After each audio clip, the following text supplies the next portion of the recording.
demonyo ay mas takot sa'yo. So, totoo yan, brothers? Yes, totoo yan. Mas natatakot yung demonyo sa'yo dahil jurisdiction mo ito. Sige, isuot mo na yung stula na yan. No? Brothers, wala pa akong kumpisal. No? Sige, mag-act of contrition ka na lang dyan. No? Direct to God. No? Patawarin mo ako. Makasalanan ako. Sa pwede ba yan, brothers? Sa pwede. Sige na. Humingi ka na ng tawad sa Diyos. Be humble before the presence of God.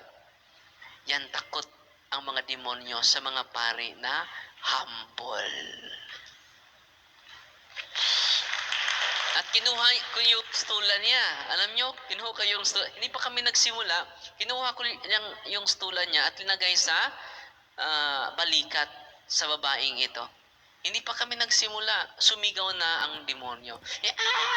Nag-wild na yung pasyente. Yung walking possessed pala yung lumapit sa akin.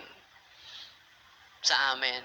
So yung pare, yung classmate ko, natatakot. Ay, brother.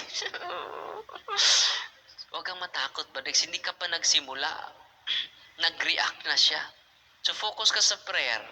Ito ang i-pray mo. Alam nyo, nabaliktad yung ulo. Yung ulo ay nasa ibaba.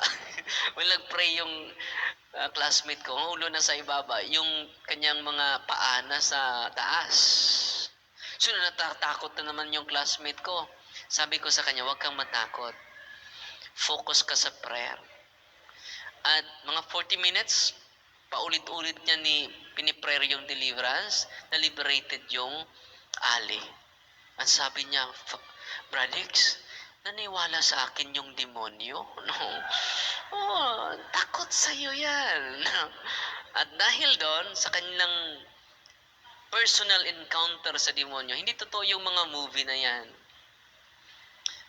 Anong sabi ni Kristo? I have given you the authority.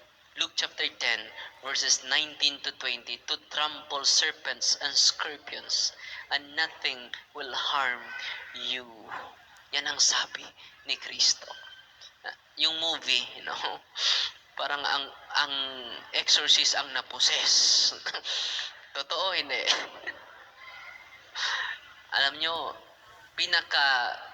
pinaka-imposible na maposes ang pari. Because you are in persona Christi. Amen? Bigyan natin ng masigabong palakpak